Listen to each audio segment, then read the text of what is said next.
can hear her. Oh God, you can so hear her. God bless her.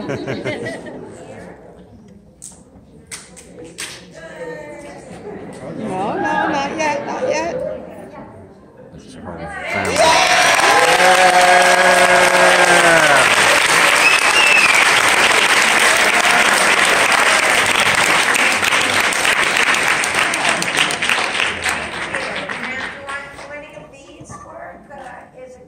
Welcome home.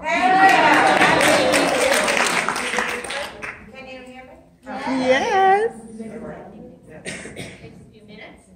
Okay. Oh, there we go. All right.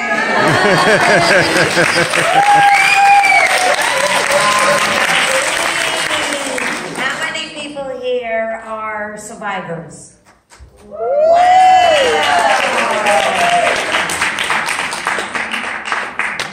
There's a membership nobody wanted to belong to. But anyway, I, as you probably know, am a uterine cancer survivor. It took me 2 years and 8 doctors to get a proper diagnosis.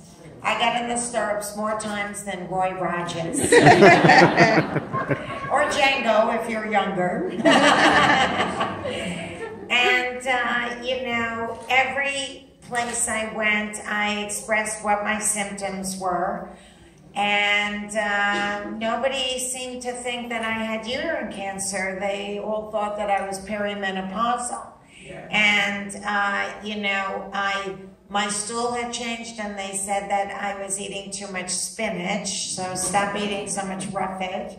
And I had terrible leg pain. My left leg was killing me all the time, and especially at night. And they said I had restless leg syndrome and drink gin and tonic before going to bed.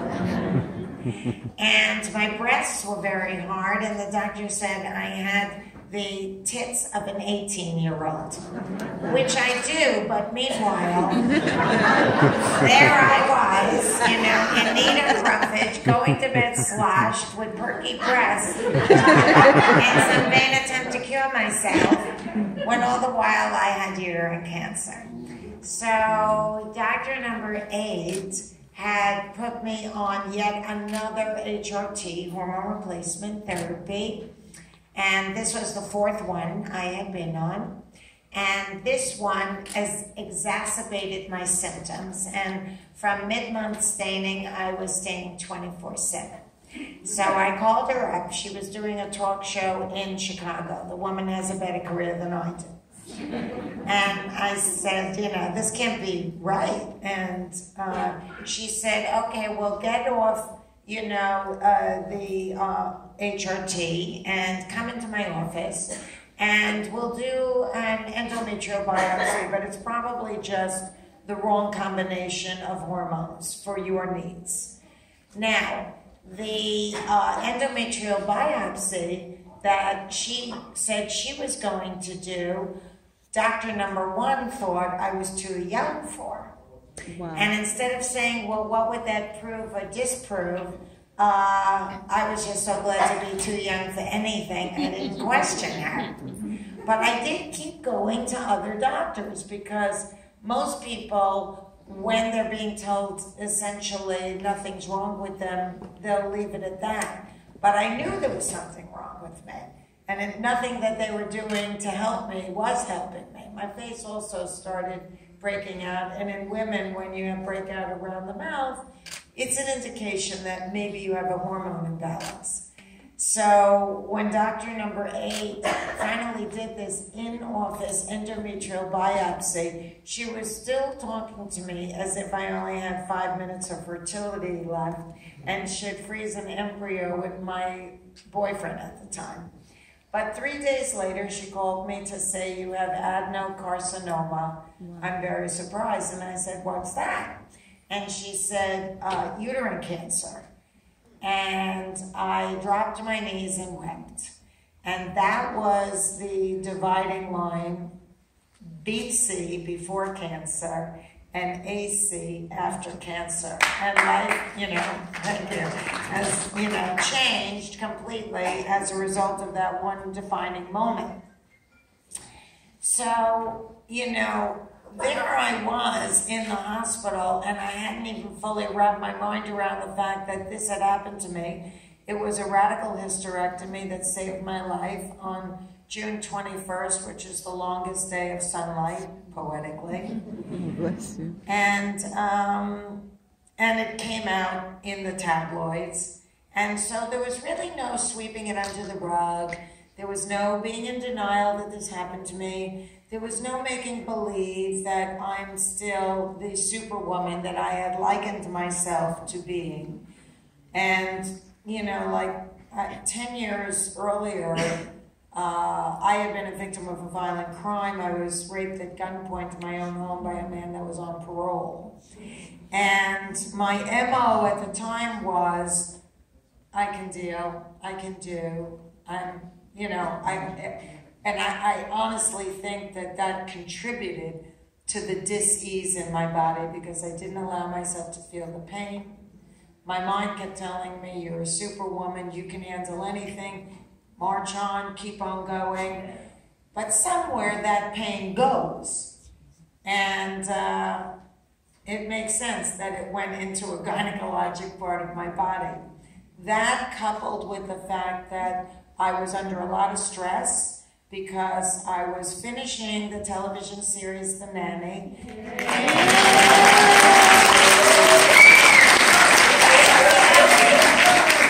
back on Cozy TV. Yeah, we watch it. Thank you. And, my marriage was falling apart to my high school sweetheart and now gay ex-husband, Peter, who is my dearest friend and always will be. And, so I had to figure out who I was in all of this. And when I went home, I remember there was a day, my parents were staying with me, and my cousin Susan was coming from Las Vegas to visit us, see how I am, see my parents. And Mom was in the kitchen, opening and closing cabinets and preparing lunch for cousin Susan's visit. And for me, this happened to have been a very low day for me. I was very bitter that this had happened to me. Bitter that I felt betrayed by my own body, betrayed by the medical community. I was a woman that had never had children, and now I never will. And I just looked at my body in the mirror without clothes on, and I couldn't believe this was me. This was less than a year after wrapping the Nanny series, and I just didn't recognize myself. I was so swollen and black and blue, and there was a cruel red line across my pubic bone where they had done the incision. And I thought, I'm never going to be me again. I'm never going to feel like me, look like me. Nothing's ever going to be the same. And we went, and then, cousin Susan arrived. She looked great, wearing a little straw hat. And we all sat around the dining room table, and we started eating this chicken that Mom prepared. And she was talking a mile a minute, cousin Susan, about her pending divorce and Las Vegas real estate, because she's a realtor, when all of a sudden she starts to choke on her food. And I had seen somebody do this before in a restaurant, and I looked at what was happening, and it was the same behavior. She immediately got up, a little hunched over, and starts moving because she can't breathe. She's still holding her glass of white wine, and I see what's happening and immediately switch into my superwoman mode, and I go to do the Heimlich maneuver. Well, my dad, who rarely comes up for air when there's food placed in front of him. Noticed something was happening and so, what's going on here? And my mom, who has a similar voice to me, starts screaming, don't whip your stitches! And I got behind Cousin Susan and starts doing the Heimlich maneuver, which is not as easy as it appears on TV. And every time I did it, the glass of wine is splashing across the room. The little straw hat flips over onto the floor. And finally, a little piece of regurgitated poultry pops out of the mouth and lands on the floor. Well, we all gathered around to look at it. Mom reaches down with a big white napkin, picks it up, examines it, and says, it's not even that big. And Cousin Susan, still gasping for breath, says, Fran, you saved my life. And I really did save her life. And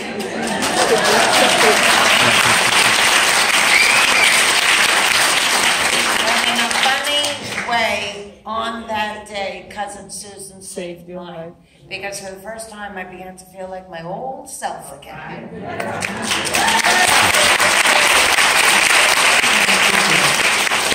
The boyfriend I had at the time and I split up like 2 years into my survival.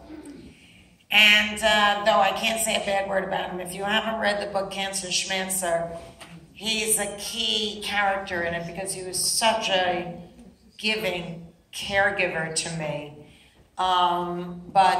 Anyway, we did break up. And there I was, single, a cancer survivor, barren, and I thought to myself, I'm like a liability. Who's going to fall in love with me? I had cancer. I wouldn't, would anybody want to invest their heart in somebody that had been so sick and maybe it could come again? I can't have children. I just felt like used goods and that nobody would love me. And I had to start traveling this survivor journey where, I begin to come to terms with the fact that a cold is just a cold, a headache is just a headache, a pain is just a pain, and it's not the cancer coming back. I had to start slowly but surely trusting my body again, trusting my intuition, because you have this heightened awareness that's fueled by fear. And a very wise woman who, is no longer with us said, don't mix imagination with fear. It's a deadly cocktail. So I always would think about that. And slowly but surely, in my survival journey, I began to feel great again. My body went back again. And my trust in myself. But I remember saying, I'm going to write a book, so what happens to me doesn't happen to other people. By means of misdiagnosis and mistreatment, particularly for women with gynecologic problems at the earliest and most curable stage, which I like to consider the whisper stage, it often mimics far more benign illnesses. So when I meet a woman that's had ovarian cancer, but she says to me, I was just diagnosed with IBS, irritable bowel syndrome. I often say to her, honey, I hope that's what you have, but for a moment, step away from your gastroenterologist, go to your gynecologist, and rule out ovarian cancer. Because at that cancer's earliest and most curable stage, it mimics IBS almost identically. And that's why, they call ovarian cancer a silent killer, which it's not. There are just very subtle things that we have to tap into in our own bodies. And very often it's diagnosed in the late stages. 80% of most women will find out in the late stages, and 70% of them will not make it. So, and for what I had, I was too thin and too young to have uterine cancer, except 1 out of 4 women are young and thin. So it seemed like I probably should have gotten this endometrial biopsy 2 years earlier. But, a lot of the doctors that I went to see subscribe to the philosophy, if you hear hooves galloping, don't look for zebra, it's probably a horse.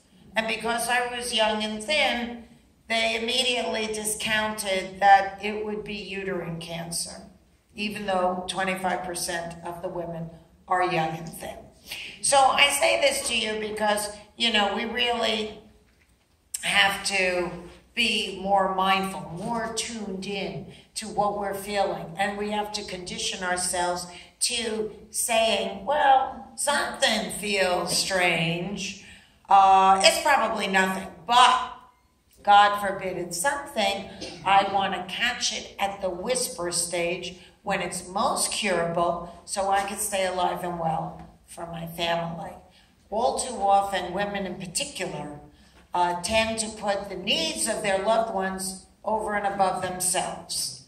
And this is something that we have to, reorient our thinking to start to say, I need to take care of my family, so I must find out right away if there's something wrong here, because I do care about you that much that I have to put myself first and rule out something, God forbid, worse. So this is just a different kind of, we have to pivot the way we think about ourselves, because the woman is the caregiver to the child, the spouse, and the elders in almost every home, nationwide and worldwide.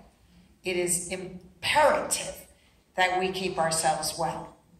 So I wrote the book, Cancer Schmancer, because I didn't want what happened to me to happen to other people. It became a New York Times bestseller, and I started going on book tours and speaking engagements, because that's what you do when you have a bestseller. You happen to be a celebrity with a compelling personal story.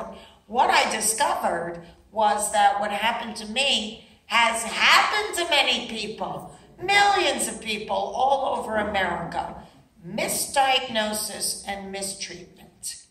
So I realized that the book was not the end, but just the beginning of what has become a life mission for me.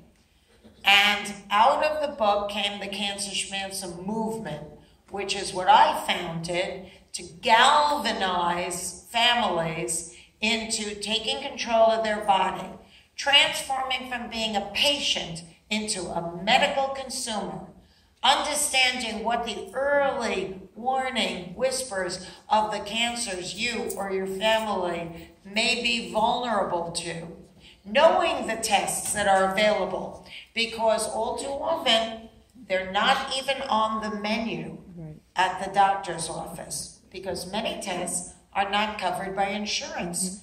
And rather than discuss options that you may have to pay for out of pocket, it becomes not part of standard procedure, which was, a problem for me, because for years, I probably should have been getting a transvaginal ultrasound. But that is not part of standard gynecologic examination, unless you happen to be pregnant. If you're not pregnant, you are completely and only dependent on a manual exam.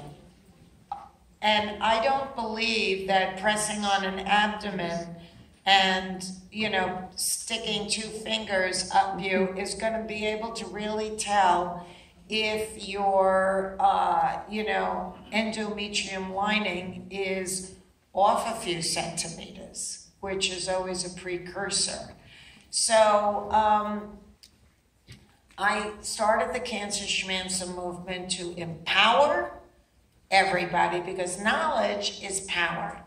And so here we all are in this room, we've gathered together, and the majority of us in this room are survivors. So power to us, power to the medical institutions that are helping us to survive.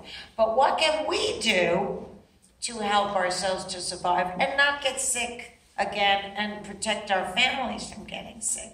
So this is the journey that my 18 years of wellness has taken me on, and the one that I share with you. Because we tend to look at the body as separate parts rather than a holistic approach to our whole body as a system. And the more we start looking at our whole body as a system, we can realize that cancer is the end stage of inflammation in 9 out of 10 cases.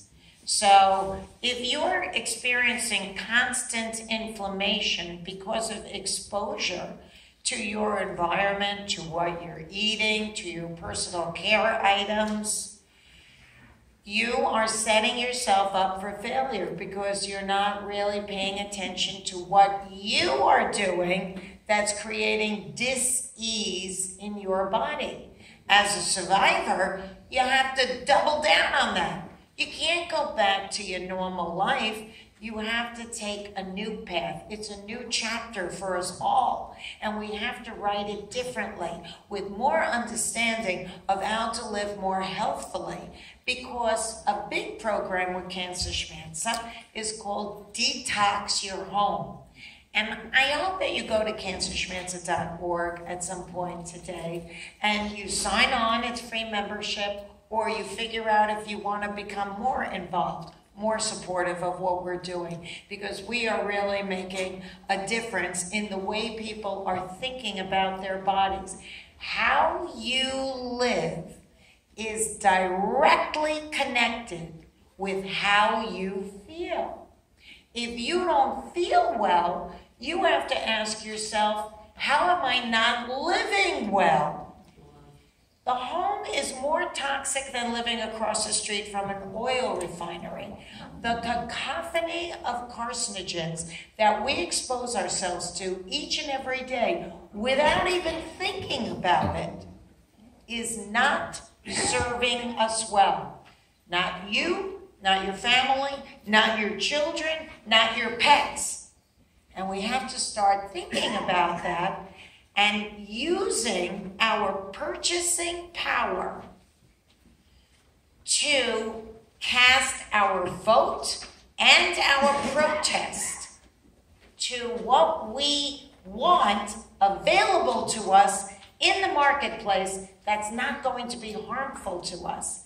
Because 80,000 chemicals are in products all over the market shelves that nobody, not the FDA, nobody in the government, not the National Health Institute, nobody knows how toxic these chemicals are to your body and when they're mixed in conjunction with other chemicals. Because who uses what product in the course of a day? Before a woman leaves the bathroom in the morning, she has exposed herself to at least 10 carcinogens, a man 6 to 8. That's before you go into the kitchen and you open up the refrigerator door. Do you know if you eat a strawberry that's not organic, you might as well be eating a sponge that's soaked in pesticides? That's before you go under the sink to spray the kitchen counter after you've made the breakfast, before you leave the house and sit in the car with that, like pine-shaped deodorizer that's in your car. Every step before you come into a room like this with no windows, industrial carpets everywhere, fabric seats that are doused with flame retardant. American women's breast milk has the highest percentage of flame retardant of any other woman on the planet. We are drowning in these chemicals. And while big business manufacturers and chemical companies and agrochemical businesses are getting richer. We and our health is getting poorer and poorer. But the good news is big business pharmaceuticals are doing well. And if you take one pill for this and it has a side effect, then there's another pill that you can take to suppress that side effect. Let's not suppress any symptoms. That is your body talking to you. Your body is screaming at you. And instead of trying to suppress the symptom while you keep doing the causation, start asking yourself, why is my body so upset in this way? What is causing this? And start looking at how you can change your acta from the beverages that you drink in plastic bottles. Do you know, we don't need Washington to circumvent with, regulation, because that ain't going to happen in any of our lifetimes. They are too bought and sold by big business lobbyists. But you know what the best thing is? Stop buying it. Boycott. Money talks, baby. And if all of us stopped drinking cola today, they'd stop making it tomorrow that fast. They're not going to make something. Nobody's buying it. Stop buying it. Stop drinking things that are diet. Stop drinking things that are low fat, that are processed, that you can't even tell whether it's food or not. You're used to seeing it, so you've been brainwashed into thinking, oh, this is food. No. Eat whole foods. Eat organic, organic, organic. We have to drive the price of organic down by buying it, by telling people, by telling family farmers, local family farmers, forget about mass-produced industrial farms. That's not serving you well. You don't need to eat meat or produce that's covered in pesticides, herbicides, GMO, that is animals that are living Dickensian lives, that are pumped with hormones and antibiotics and being fed GMO food that's unnatural to them, who never see the light of day, who never feel the sun, who never feel fresh air, who are miserable. That's what you're eating. Now, who's heard the saying, you are what you eat? Who heard that? Everybody's heard that, of course. You are what you eat. You are what you eat. Think about that next time you go to eat something. For me, I would rather make rice and beans 16 different ways all week if it's organic, and have an organic pasture-raised chicken on Sunday night if need be. We don't need to make meat the main dish anymore. It should be a side dish on a plate of vegetables and both cooked, steamed, raw, whatever you like best.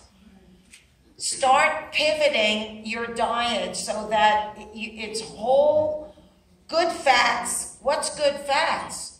Good fats is from, it could be butter, it could be avocado, it could be olive oil. That, it doesn't matter. What makes it good is that it's pristinely grown. What makes it good? If you're having butter, it better be from a cow that's out in a pasture, eating grass all day long in the sunshine. Because the only reason to eat an animal that's a grazing animal is to get those massive amounts of earth that they're ingesting into you. We don't get enough earth into us. And you know what? We're made of the earth. How many people take off their shoes and put their feet on the earth every day? You immediately decompress, because we're like moving antennas that are picking up the earth's energy.